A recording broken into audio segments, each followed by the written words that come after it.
board, bring outsiders, and put the most pressing issues, conflicting issues, and try to seek the resolution from them. And we found, that these were the common answers. You noticed that one of the largest insurance company collapsed or went into some other families. And perhaps the other families, they had perhaps the ego or other issues that they did not go and venture into other families and got the capital to support the organizations. But these are some of the conflict resolution within the family is a major issue. I like our experts here on the... Yes, you can address it in the constitution document, but you're right. The constitution document is not like the final word, and people can figure out ways to fight. But I think that's why it's very important that when you write the constitution, you decide very carefully on who will be members of the family council, because the family council is de facto the dispute resolution board that you're starting with. And if that can't resolve it, then perhaps in the Ambani's case, there's got to be a valuation assigned to anybody wanting to exit. So the disputes which don't get resolved are really disputes where there's no exit for either person. So it's either stay out and not be a member of the management, live only off your dividends, and you can't sell your shares either to me.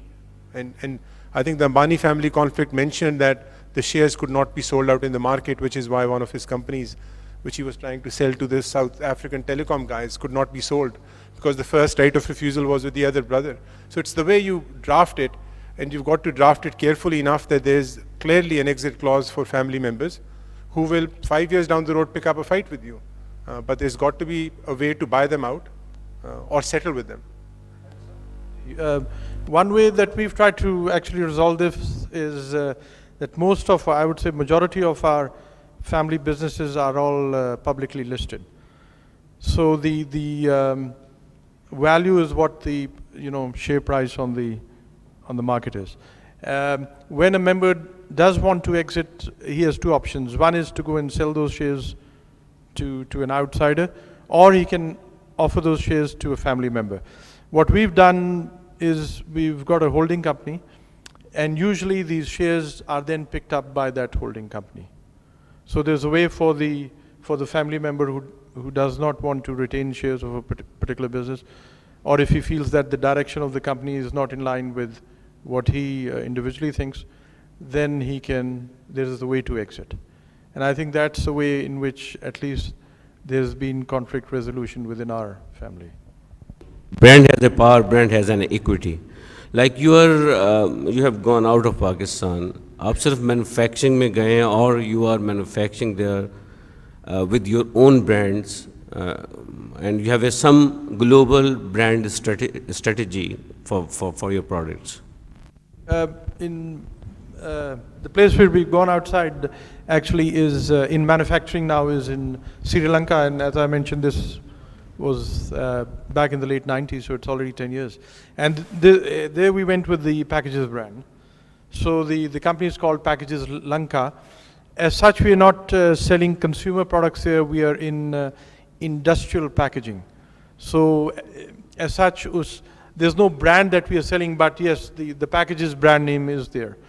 And it happens to be a very successful packaging company in Sri Lanka.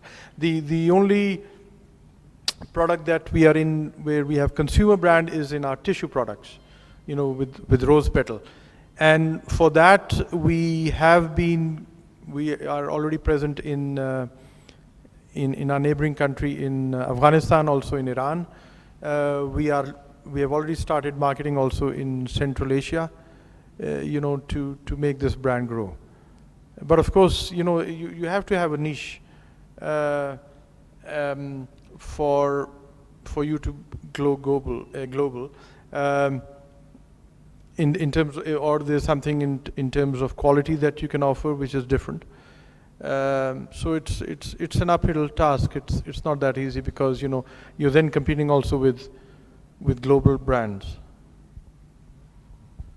Since it's I love this branding topic, I'd like to share. The family has a pharmaceutical business, and We've already gone into Far Eastern market like Sri Lanka, Myanmar, Kenya, Vietnam, Philippines, and what we have done is set up our own marketing and sales team, promoting and branding our own products, which we export from Pakistan, because we think that we can establish our own values and philosophy of the branding in those markets.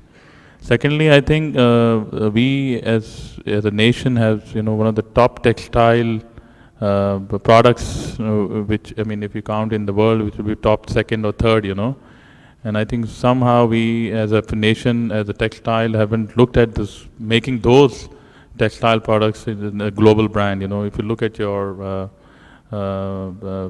garment industry, if you look at your, the fabric industry, somehow I think the people who are involved in textile should look at those products which can be go global. And we have that competency, we have that quality, and we have that expertise in the textile, and nobody can beat us in the world. But somehow, again, as I said before, the family businesses somehow lack the vision in the textile, and this is the core of the country, and that can really multiply and bring a lot of dollars or euros to the country, and as a nation we can prosper as well. So somehow the branding aspect is missing in the family businesses.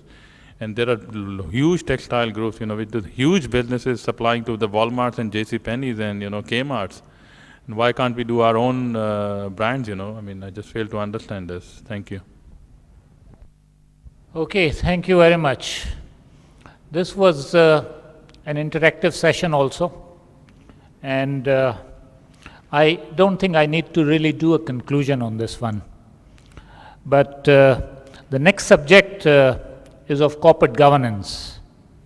And we did have a slide here of good governance in the family business. But I will leave Mr. Jaffer to address this issue of corporate governance. But then that reminds me of a good governance. And Irfan Mustafa talked about this morning, or rather this afternoon almost, that leadership matters. And this morning papers are talking about corruption and the Transparency International report and where the Pakistan is. And I represent New Zealand in Pakistan, as it was spelled out here. And New Zealand is corruption-free country. Earlier it used to be least corrupt country, but now they say that it's the most clean or cleanest country. And one of the examples that I like to share with you on good governance is that the New Zealand Prime Minister was being driven to a rugby match one evening in Auckland highway. And the police officer stopped the car for over speeding.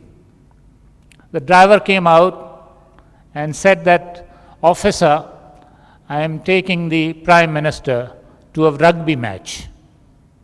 So the officer went to the Prime Minister, salutes her.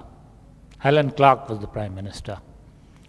And then he directs the questions to the driver. Is Madam Prime Minister going as a guest or a chief guest? And the Prime Minister said from the window, "Officer, as a guest." So the police officer said to the driver, "I'm sorry, I will have to issue a ticket to you." And he issued the ticket. The next 20 minutes or so, one of the media guy called the Prime Minister's office and said that we believe Prime Minister has been issued a ticket. And this chap said, the Chief of Staff, that yes, I'm aware of it. Prime Minister sent me a message about 15 minutes ago, and she said that I was busy on my laptop doing some work, and I could not see the driver over speeding. But I have conveyed my apology to the Chief